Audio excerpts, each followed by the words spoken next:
क्या आपके साथ एग्जाम हॉल में ऐसा हुआ है कि अरे यह सवाल तो मुझे आता था, मैंने पढ़ा था पर अभी याद नहीं आ रहा, ऐसा क्यों होता है? तो दोस्तों, फर्श से अर्श के सफर के लिए बढ़ाते हैं अपनी नॉलेज इस वीडियो से। क्या आपको पता है आपका मन या माइंड 3 प्रकार का होता है? क्या आप सहमत है इस बात से? चलिए एक एग्जाम्पल दे रहा हूँ, गौर से सुनना।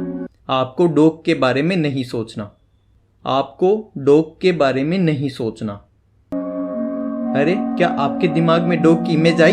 आपने डॉग के बारे में सोचा ना? पर मैंने तो मना किया था, ऐसा क्यों हुआ? जानने के लिए पूरी वीडियो देखें और इस वीडियो को एक लाइक जरूर दें।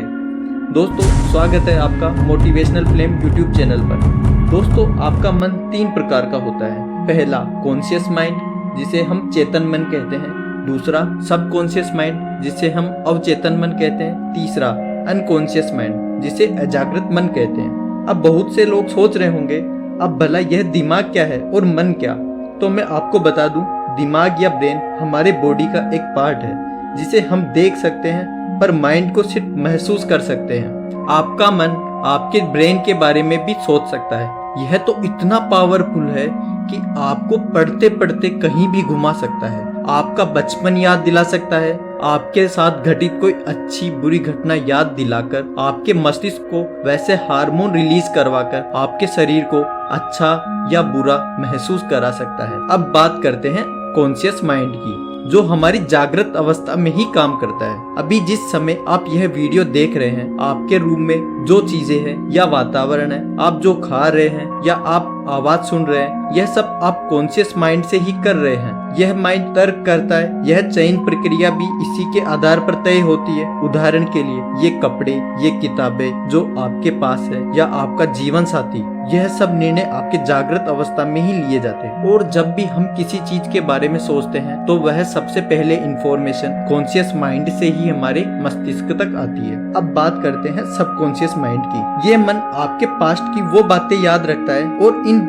यादों को आप कॉन्शियस माइंड में लाते हैं और उसका जवाब तय करते हैं। जैसे किसी से अगर मैं पूछूं कि आप पिछले महीने कहाँ घूमने गए, तो यह विचार वहां से उठकर कॉन्शियस माइंड में आएगा और ब्रेन के संकेत आपके मुंह तक आएंगे और आप बता पाएंगे। जैसे मैंने आपको शुरू में पूछा था कि आपको डॉग के बारे में नहीं सोचना, पर डॉग की इमेज आपके सामने आई क्योंकि डॉग की इमेज आपके सबकॉन्शियस माइंड में पहले से थी। यह सबकॉन्शियस माइंड वही चीजें याद रखता है जिसकी कोई इमेज हो। जैसे मैंने बोला कि आपको डॉग के बारे में नहीं सोचना, यहाँ पर नहीं की कोई इमेज नहीं है, तो इसमें डॉग की इमेज आपको बता दी और कोई आर्गुमेंट नहीं किया कि यह नहीं करना था। पर कॉन्शियस माइंड ने नहीं पर गौर किया और विरोधाभास करने लगा कि मुझे यह काम नहीं करना। यही बात पढ़ाई में भी लागू होती है। आप पढ़ते तो हैं पर एग्जाम हॉल में पुराना याद नहीं रहता और लेटेस्ट पढ़ा हुआ याद रहता है। हो सकता है आपको बुरा लगे, पर मेरे दोस्त, आपने कभी सबकॉन्शियस माइंड पर काम ही नहीं किया, फिर क्या पढ़कर सफल हो जाओगे? आप सभी कॉन्शियस माइंड के आधार पर एग्जाम देते हैं और सफल होना चाहते हैं। तो मेरी ये ट्रिक जो मैं आपको आने वाली वीडियोस में बताऊंगा, आपको सोचने पर मजबूर कर देगी और याद रखने की आपकी क्षमता 100 गुना तक बढ़ जाएगी। आप एग्जाम हॉल में यह नहीं बोलोगे कि यह पढ़ा तो था पर कंफ्यूजन हो रहा है। आपका अवचेतन मन बड़ा भोला है। यह उस छोटे बच्चे की तरह है जो बिना सोचे समझे हर वो चीज ला देता है जो हम मंगाते हैं। आपने यदि पहले कोई दुख भरी घटना देखी तो उसकी इमेज आपके सामने बार बार लाएगा। जब भी आप उसे याद करेंगे आप दुखी ही रहेंगे। आपके साथ पास्ट में क्या अच्छा नहीं हुआ है ना? फिर आप दुख भरी बातें ही सबकॉन्शियस माइंड से क्यों उठाते हैं? आपके साथ अच्छा हुआ है, उन बातों को उठाकर तो देखिए, आपका जीवन स्तर सुधर जाएगा। आपके सोचने और आपके आसपास का वातावरण पूरी तरीके से पॉजिटिव हो जाएगा। अब बात करते हैं अनकॉन्शियस माइंड की। क्या कभी किसी साधु या महात्मा जी ने आपके जीवन में या किसी के बारे में यह बताया होगा कि इसके बचपन में फला जगह फला चीज या इसके साथ ऐसा घटित हुआ? पर यही बात अगर आपसे मैं पूछूं कि 7 साल की उम्र में आपने दीपावली को क्या खाया, तो आप नहीं बता पाओगे। चलो सोचिए, थोड़ा और सोचिए। क्या याद आया?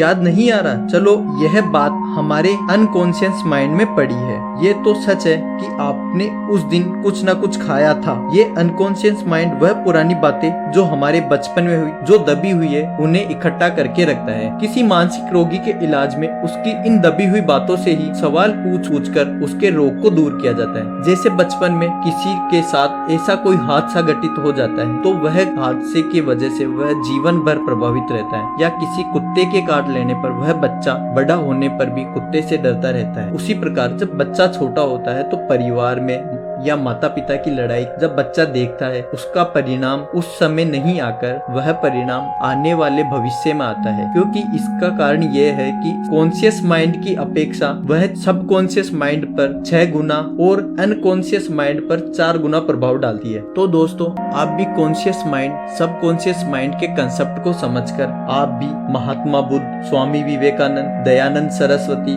रामकृष्ण परमहंस जैसे अपने जीवन स्तर को सुधार सकते हैं। उन्होंने भी अपने मन को वश में करके वह सब हासिल किया जो हम सभी हासिल करना चाहते हैं। क्या आपको पता है, आपका कॉन्शियस माइंड तो मात्र 10% है, शेष सब कॉन्शियस माइंड 50% व 40% अनकॉन्शियस माइंड है। तो आप कमेंट करके बताएं कि यह वीडियो आपको कैसा लगा, और ऐसी ही वीडियोस को देखने के लिए इस चैनल को सब्सक्राइब करना ना भूलें। और आने वाले वीडियोस में मैं आपको बताऊंगा कि आप सब कॉन्शियस माइंड पर काम करके अपने जीवन को कैसे सफल बना सकते हैं, और कई ऐसे कंसेप्ट जो आपके जीवन स्तर को सुधार देंगे। धन्यवाद।